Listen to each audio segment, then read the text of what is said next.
Hey guys, Brian Karp, Sales Giant here. Karp Chronicles, week 19. Subscribe, give me a comment, share this video so I keep this amazing real estate and everything Karp Ventures content coming. So week 19, I just had this happen, and it's happened several times in my real estate career, and it's always gut-wrenching. But what happened was we got an accepted offer on one of my properties. The young buyers did their inspection. I'm the listing agent, so I'm representing the seller. Contracts went out, and the buyers are supposed to sign the contracts, and then another higher offer comes in, and this one was substantially higher. So, of course, as the listing agent, I always have to present all offers in tour and full contract.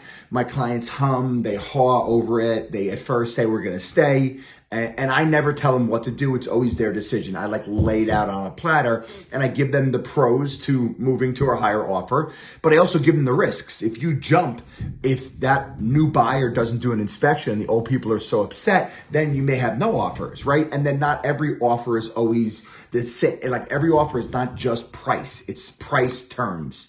So also you take a chance of the terms being slightly different. My clients decided to move forward with a new higher offer. I always go to the old people, give them the right to match the offer, and then if they don't, then my clients move forward. I always recommend to my clients to reimburse the young buyer or any buyers. This has happened, doesn't matter the age, but I'm just giving you this scenario. I always recommend to my clients reimburse the other people for their inspection money if you're going to move forward with a higher offer. But when I have to call the buyer's agent and give them the bad news, it's always so gut-wrenching, and everyone gets upset with me and blames me like it's me, but I'm not. I'm just the I always say don't kill the weatherman, but I'm just like the person in between. So I just had it happen, and I feel so bad for the buyers that got beat out in the house. I did tell my clients to reimburse them for their home inspection money, but they don't have to legally do it, because here in New York, buyers could back out until they sign the contract, and the seller can go with another offer until they sign the contract.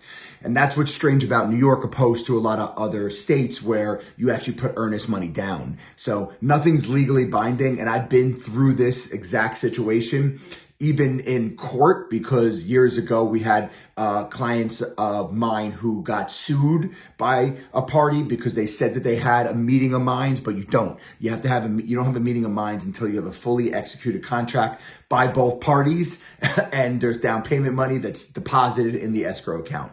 But for me, it always breaks my heart. I always feel so bad. I really, it doesn't matter to me who buys the houses. I'm here to get my client the most money. I'm here to get my client a safe deal, and I'm also here to, do whatever they tell me to do. So just got off the heels of that. Wanted to tell you guys about that. Other things that I had this week, I'm really excited. We finally signed the lease with a non-for-profit. They rented the entire 4-family. They took every unit. So it was right to the last few days. We even went a day or two over getting the granite countertops finished, but the property is fully leased, $9,000, $2,250 per unit, which is insane. And I'm just love a good 4-family asset. And now I put that in our portfolio, and now I could put once I get that leased up and renovated, now I could put all my attention and energy to finding one more asset. I got to have one more asset this year. I have a certain amount of cash flow that I'm trying to build up for the Karp family passive income stream. So now I have my eyes set on that. So I'm feeling much better. And to tell you guys a funny story, I was trying to do a walkthrough and still wasn't ready for a walkthrough. So I walked through on Friday the house, and it's still a little bit in shambles. They ended up finishing on Saturday or Sunday. So they got everything done, and it's all done now, and everything's fine. I walk into the property, and it's stinks of gas, almost where I thought I was, God forbid it was the old days, I walked in with a cigarette, it could have went boom, boom, boom. The whole place could have blew up. I walk in there and it stinks of gas. So I call the plumber, and he's like, all right, immediately open up all the windows. I open the windows. I shut the main gas behind the stove. What happened was one of the contractors who was putting the stove back in, they connected and everything was fine, but they turned one of the dials and they left one of the dials on slightly. So all night long, the property was filling up with gas.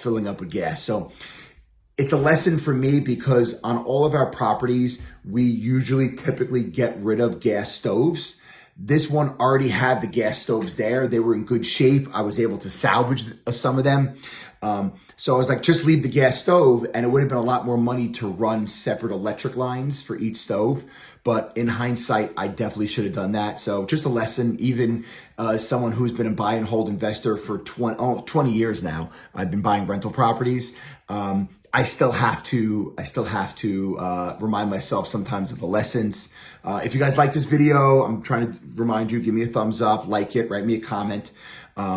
Also this week, we had 2 clients that we got their properties to the closing table. Beautiful house in Smithtown. I love this house on 13,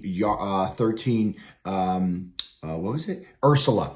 I thought this house would have been perfect because it ended up selling somewhere in like the 600s, but it was on a beautiful half-acre lot, middle block, and there's 1, 2, 1, 3 houses selling over there. I'm surprised that we're not there yet. And they do this in Nassau County where they'll buy the house, they'll rip the top off, and they'll put this huge colonial on top. You don't really see that in Suffolk County yet, but where I grew up in Belmore, Merrick, Wantagh, Massapequa, all these towns, they're doing that. So I thought that house was going to be a perfect opportunity because it was 100% original underneath. But it didn't. It ended up going to someone who's going to just be an end user and clean the house up and fix the house up. So that was taken care of. I'm also very excited. Back to the rental real estate side is my syndication, my Tennessee syndication. We ended up going in contract on 2 properties. I think I was telling you guys, Troy in Dyersburg and another one in Dixon, which is called Spring Street. As of Friday, I'm fully funded on Spring Street. So that's huge for us. We had to raise like $1.4 million for that one. I still have a little room left in Troy, but we have a lot of people still, sending in money. So I'm excited that May will probably this month close both those properties. And that will put my syndication at, I'll tell you right now, 51 plus 36 plus 56. That will put us at 143 units out of state. I started this not even, was it a year ago, March? About 18 months ago. 18 months ago, we said we're going to build a tremendous Tennessee multifamily portfolio. We're not just going to build it for the Karp family. We're going to build it for all of my friends and family, my inner circle who want to invest with us. And we're doing it. We're doing it, and it's going to be exciting. And I can't wait to see where it is in 3 to 5 years. So very excited about those 2 things. Big. I'm listing this property this week in Comac. I met with the clients over the weekend. This one's huge. It's $830,000. It's a split, but then it has an incredible 1-bedroom apartment. I want to say that 1-bedroom apartment it's big. It's got to be like 800, 900 square feet. And it's legal. So literally buy this house legally, put it on Zillow, Realtor, call us, and I'll give you my rental agent, and you could rent that property out. So I'm really excited about that one. Going to hit the market this week. I also hopefully have something coming in Lake Grove.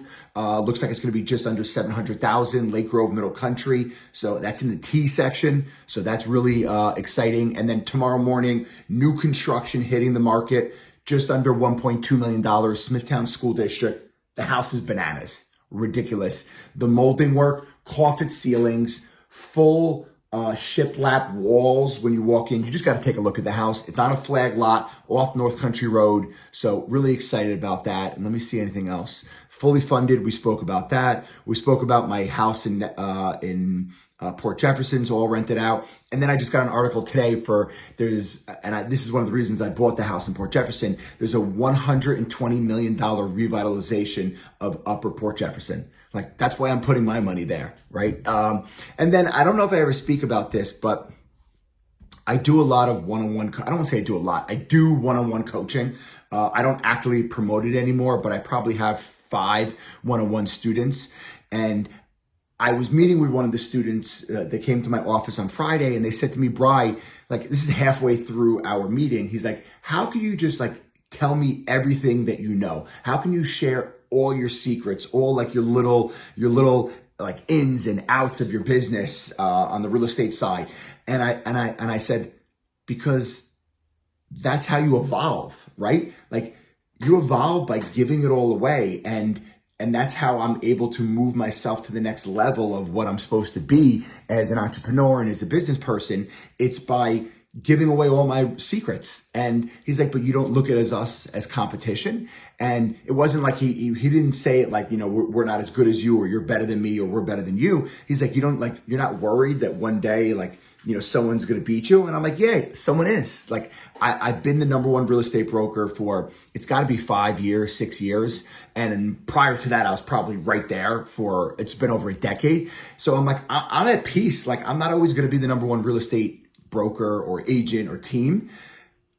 That's all good. It's because I was using real estate for one reason. I was using real estate to help clients because I love it. I'm obsessed with it. But I was using it as a vehicle to build wealth. And then I took all that money and I invested it into real estate, and I invested into other businesses. And that's how I'm going to build an empire for my family. So I'm fine with one day not being the number one real estate agent, because real estate was really just a springboard to move me to what I'm trying to do today, which is investment real estate, syndication. I'm always going to run the Brian Karp team. I'm always going to continue to build it. I'm always personally going to sell houses because I'm obsessed with it. I'm always going to have my agents there to help people, but I'm okay with that, because I'm never like that flex of being the number one agent. It's meaningless to me, right? Can we help people? Can we make money? Can we buy more real estate? And that's what it's there for. And for me to move to the next level, which is going to be, syndicator and all the other exciting things that we are about to embark on, I have to give away all my secrets. I have to give it all away, and I have to help other people and pull other people up. So, because hopefully one day there'll be people pulling me up. All right. I'm your boy. I'm the sales giant. If you guys like this content, subscribe.